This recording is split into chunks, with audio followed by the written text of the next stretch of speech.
Beloved family, I welcome you today. As we are counting the days and hearing many revelations concerning the coming rapture of the saints, we have another great experience to share with you. If you are seeking clarity about the second coming of Jesus and want to understand in simple terms how that day will be, please watch this video to the end.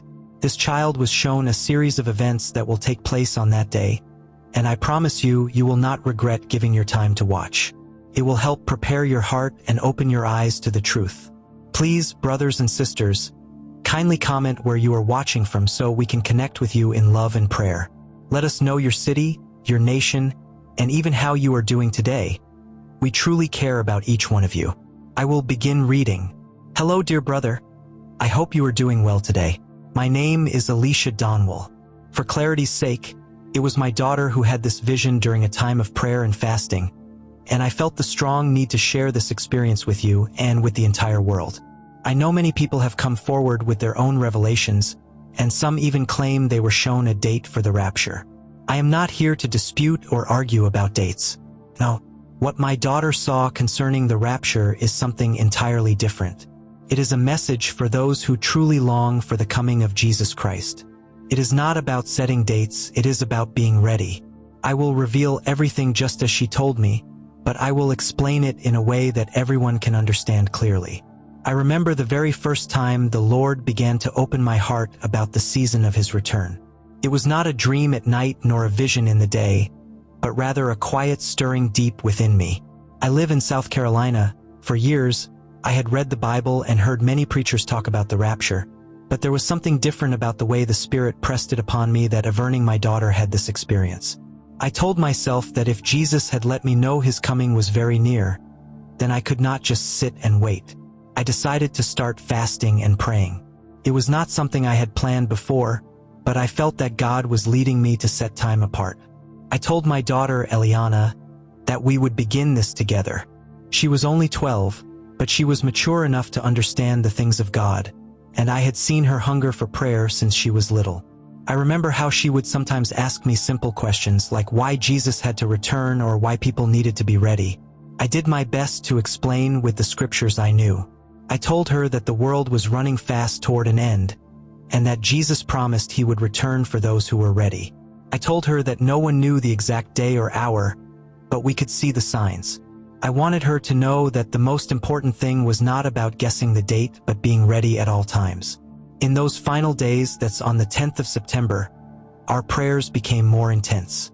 We prayed longer than before, and there were moments when I would feel my whole body trembling as we worshiped. I had no clear picture of what God wanted to show us. Around evening time, something unusual happened. As we were singing, Eliana's voice suddenly grew quiet.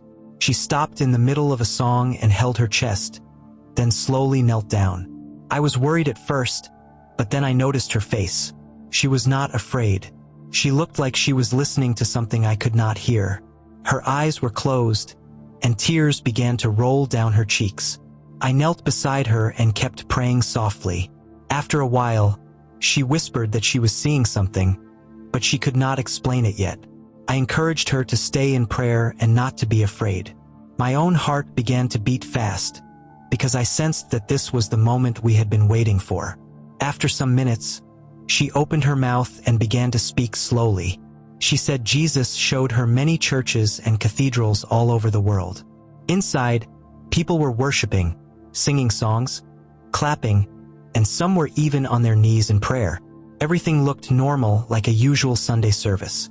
Then, suddenly, she heard a loud trumpet blast. It was not like any sound on earth. She said it was so sharp and strong that it shook the whole place. At that moment, only a few people were taken up. She said they disappeared so fast, rising into the sky, while the rest were left behind still kneeling, clapping, or standing with their hands lifted. She said her heart broke because she saw many who thought they were ready, but they were not taken. She wept as she explained it to me, saying it was too painful to watch. Eliana also described seeing those who looked like they were covered in false light, almost like genies. They appeared spiritual, but they were not real followers of Christ.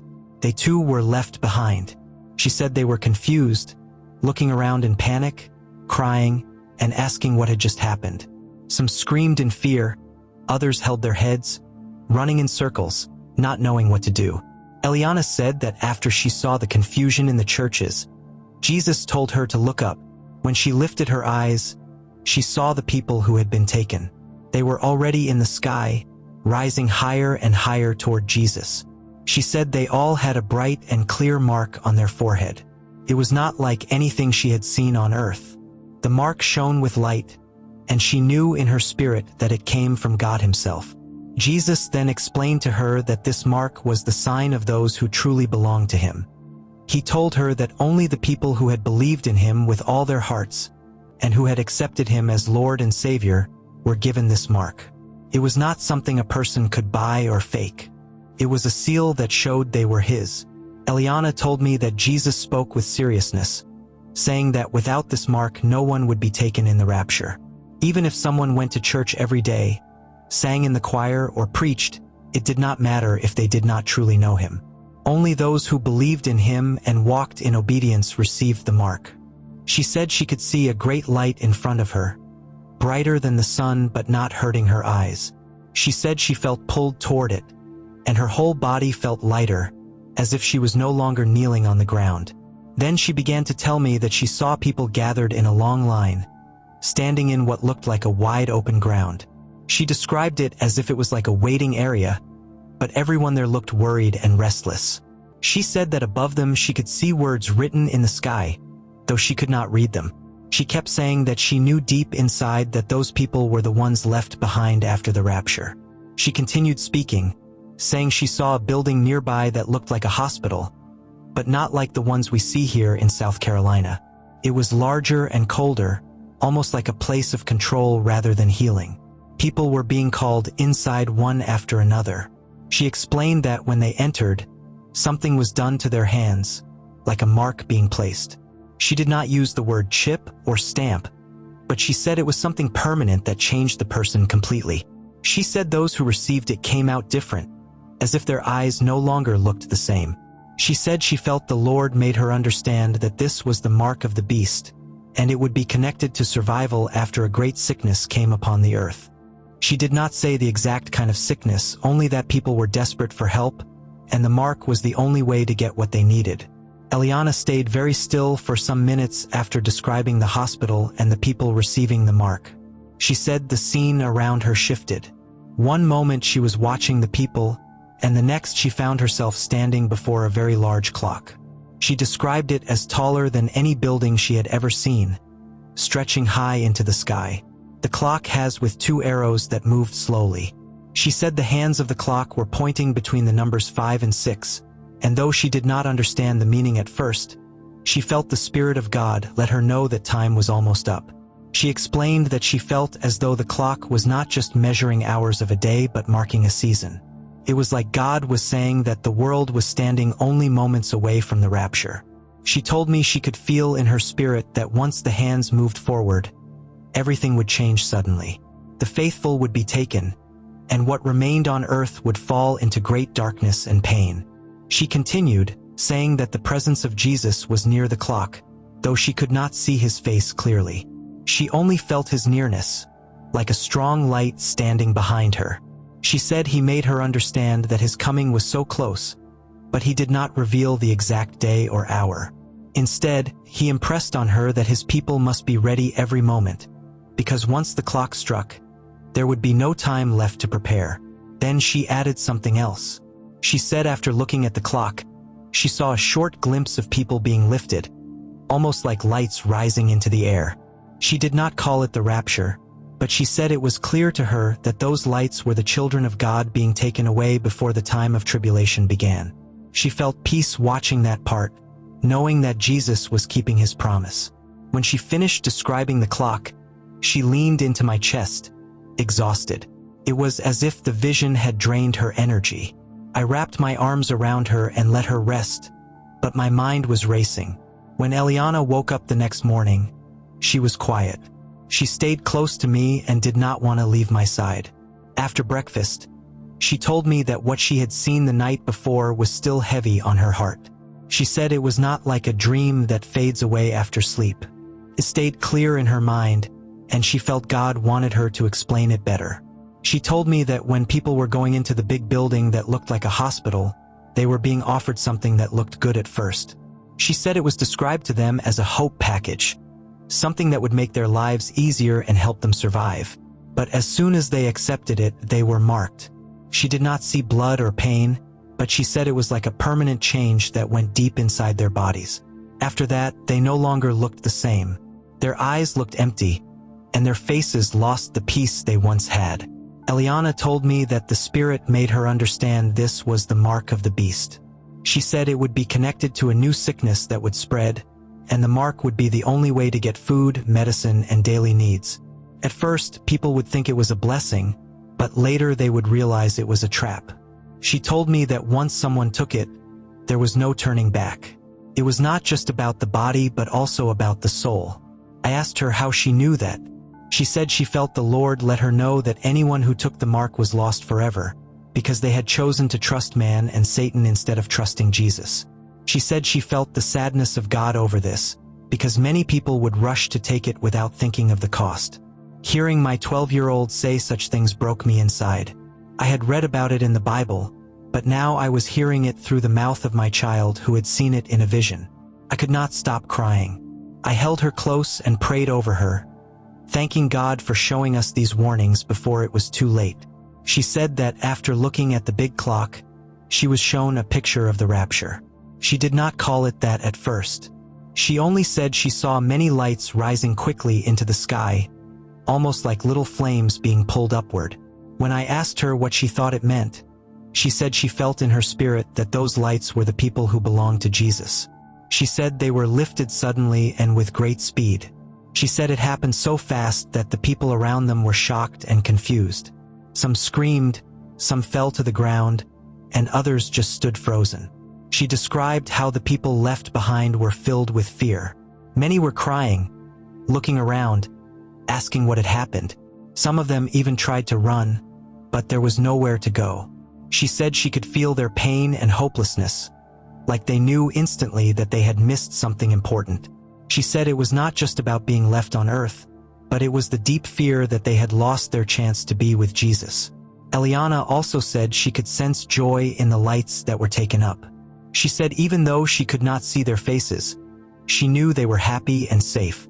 She said she felt the Lord wanted her to understand that this was His promise being fulfilled, that He would take His people before the time of great trouble began. She told me that in the vision, when she saw the people left behind, she felt a clear knowing that sin was the reason many missed the rapture. It was not because they never heard about Jesus, but because they refused to let go of things He had warned against. She said she could feel the disappointment in their hearts, like they had wasted their chance. Eliana explained that God was letting her know that simple things people treat lightly, like lying, unforgiveness, pride, and secret sins, were enough to keep them out. She said it was not about being perfect but about walking close with Jesus every day, being honest with Him, and repenting quickly when one fell. As she spoke, she became emotional. She said she felt the sadness of Jesus, not in anger, but in sorrow, because many people knew the truth yet ignored it. She kept repeating that people think they still have time, but time is almost finished. She said the clock she saw showed how close we are, and that no one should be careless anymore. Hearing her talk this way at just 12 years old broke me deeply. I could see she was not just repeating words but carrying a message that was far bigger than her. I sat beside her, hugged her, and told her that I believed God had trusted her with this warning because He wanted people to listen, especially the young ones who often think they have their whole lives ahead of them. Looking back on what happened with Eliana, I know in my heart that God was not just speaking to my daughter but to all of us. What she saw on September 10th was not a story to keep inside our house. It was a warning for the church, for families, for anyone who still thinks they have time to play with sin. Jesus has not given us a date, but He has made it clear that His coming is very close. The rapture will happen suddenly, and those who are not ready will face the pain of being left behind. The mark of the beast will not be a small matter. It will decide eternal destiny. Once a person accepts it, there is no turning back. That truth is heavy, but it is also loving, because God is warning us ahead of time so we can escape it. As a mother, I share this with a trembling heart. I do not want anyone to miss the rapture. I do not want anyone to fall into the trap that Eliana saw. The only way is to stay close to Jesus. That means turning away from sin, no matter how small people think it is. It means forgiving others, living in truth, and walking daily with God. This journey also taught me how important it is to pray together as a family. It was in the place of prayer and worship that my daughter received these revelations. If families would spend more time with God together, they too would be strengthened for what is coming.